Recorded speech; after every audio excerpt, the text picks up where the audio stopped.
positive and tremendous changes in Myanmar politics, economy and social conditions attracts an influx of international business investors and entrepreneurs to Myanmar, while the number of tourists to Myanmar is increasing day by day.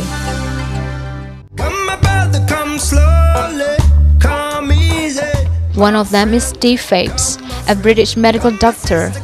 To explore new experiences and challenges, he has started an epic bike ride through the length of 6 continents, including Asia, and now he's in Myanmar. I started about 4.5 years ago, and really before I left, I was looking for an adventure, I guess. I was looking for a new challenge. I was looking forward to living a kind of more simple life for a while. I'd had experience on a bicycle when I was 19, so years and years before this journey. Travelled through South America by bicycle, and that's really where the idea started, and I thought then maybe it's possible to travel all the way around the world by bicycle. Hello everybody, so far I've cycled across Europe, through the Middle East, the length of Africa, the length of South, Central and North America, and I'm filming this from underneath a truck during a bit of a blizzard. It was -10 this morning, and I'm wearing everything that I own. This is the state of my bike this morning. I started in London, so that was January 2010. I crossed Europe through the winter, through the Middle East, and then down through Africa. When I got to the bottom of South America, I had to time that right to be in the summer, in the south of South America, in Patagonia. And then I cycled all the way up to Alaska, and of course I wanted to be in Alaska in the summertime as well. So that was quite important to get the timing right. I guessed that it would take about 4.5, 5 years to complete the journey, and it's probably going to take about 5.5, maybe even 6. That wheel doesn't move. Pedals don't move. That's a frozen bicycle. I took a boat from England to France, obviously, and that was nothing then until South Africa. So I cycled all the way down to South Africa without any need for any other modes of transport. From South Africa I flew to the bottom of South America. Then I needed a boat between Colombia and Panama. And then I flew again from Alaska to Australia. And there was a couple of flights in Indonesia as well. So occasionally I have to do that. I prefer to take boats if I can. It feels more continuous, the journey, rather than, you know, having to box my bicycle and put it on a plane. But yeah, when I'm cycling across a continent, I don't want to take any buses or any trains. And the reason for that is I don't trust myself. Hard work. It's been a really, really cold night. Still cold. If perhaps one day it was raining very hard and I thought, you know, maybe I'll put my bike on a bus, then maybe the next day I'd think of another excuse, and then it wouldn't be the same. It's very important to me to travel everywhere by bicycle, because I don't want to travel just to the touristy parts, you know, the pretty places. I want to get an impression of the world. I want to see it warts and all, you know, I want to see the ugly bits as well, because that's when you get important, you meet people, you have important experiences, and you get to learn more, I think, that way. So I try and be disciplined and try and just to travel only by bicycle when I can. Over 4.5 year time, he's paddled across 50 countries in 5 continents, and Myanmar is the 51 countries to be covered. My plan after Myanmar, I've currently crossed the border into India, and then up through India to Nepal, from Nepal back into India, and hopefully as long as the visas and stuff are all sorted out, I'd like to go to Pakistan and then up into China. I'll spend the winter in Central Asia, which will be very cold, but it promises to be an adventure. And from there, the Caucasus and across Europe and back to England. My plan is to cycle north to Bagan, and I'm going to have my next day off in Bagan, so maybe that will take 6 days or something like that. From Bagan, I'd love to go to Chin State, and I'm always interested in the mountains. So that's one of the ideas I had, was to go into Chin State if I get permission to do that, and then cycle up through Chin State, and then eventually get to Tamu, and that's the border crossing, and then I'll cross there into India.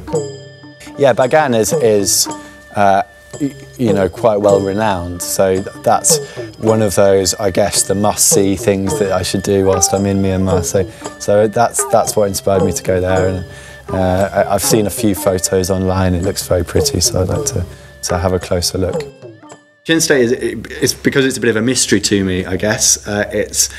Sometimes I look at a map and, without doing any research, I just see that there's, you know, some mountains there, and this is quite a small road, and there's maybe not that much there, a few villages, and that to me points to an adventure, possibly. And I don't know if anybody's been there on a touring bicycle before, or certainly not for a long time. So all these things are, you know, appeal. I haven't been told anything specifically about Chin State, but I sometimes that's the way that I like to travel, to make those decisions based upon just looking at a map and going, that'll do, and I'll do that, and it's an exciting way to travel. The experience when I was younger in South America on a bicycle taught me a few quite important things about travel on a bicycle specifically. First of all, you're much more connected to people. If you arrive into a village on a bicycle, you know, there's still these barriers that exist between you as a tourist and local people. But when you're on a bicycle, a lot of those barriers are taken down. And the reason for that is people use bicycles all over the world. You know, they use them to transport stuff or whatever. And so you're still a kind of strange tourist, but they can relate to you a bit more. And that's something that's really important. So that's one of the reasons. The other thing is that by traveling by bicycle, you really feel part of the landscape. You know, you feel very next to nature. You're traveling at a slower pace. You've got plenty of time to think. You can observe more. You can learn a bit more about the world. And I like the physical challenge of cycling as well, getting to the top of that mountain and then coming down the other side. So those are some of the things that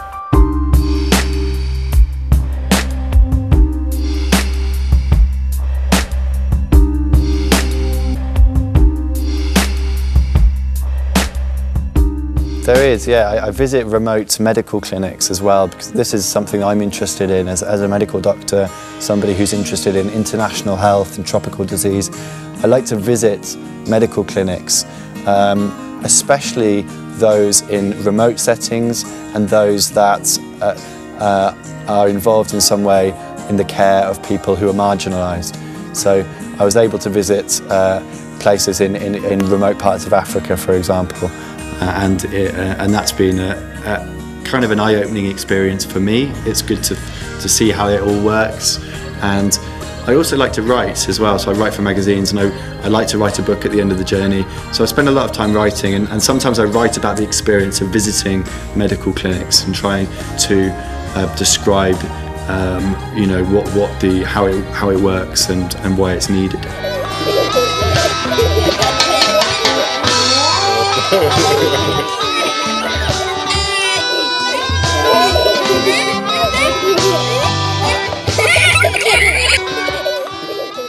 This is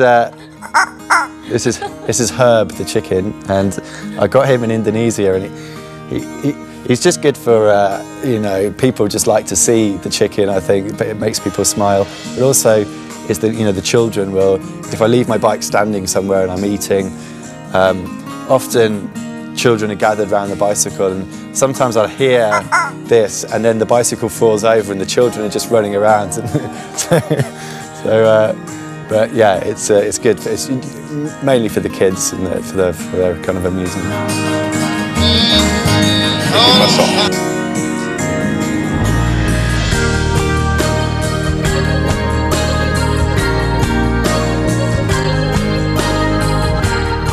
My family were very supportive, and they actually, you know, I think my mum was a bit concerned why it had to be 5 years at the beginning. That was a bit confusing, I think, but most of my friends were very supportive, really interested in the journey, the plan anyway, just before I left. Followed the journey on the blog, and then I've met, you know, some of my friends and my family as I've been travelling. So I've really needed that, because you don't get any familiarity when you're on the road, and it's nice to meet sometimes people that you know. So yeah, people have been supportive, yeah. The most memorable, I think, countries that are places like Syria was quite memorable because it was a country I was a little bit worried about before I got there, and I had a lot of hospitality from people there, so that really stuck in my mind as being a country that I remembered, and because of the things that have happened after I left, you know, it makes me think back to those, and I wonder what the people who I met there, I wonder what their lives are like now. Ethiopia is a fascinating country, very beautiful in terms of the landscape.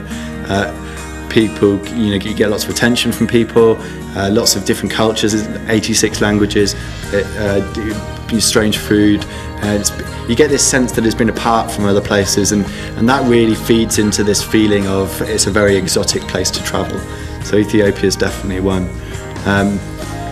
I think those are countries, but I think as a place, the salt flats in Bolivia, the Salar de Uyuni, is an amazing landscape that is just completely flat. It's about 100 miles across, and it's salt crystals, you know, a crust of salt, and it's an incredible landscape. And to cycle across that, there's no roads, so you can just cycle across wherever. And it's that was something that's really stuck in my memory.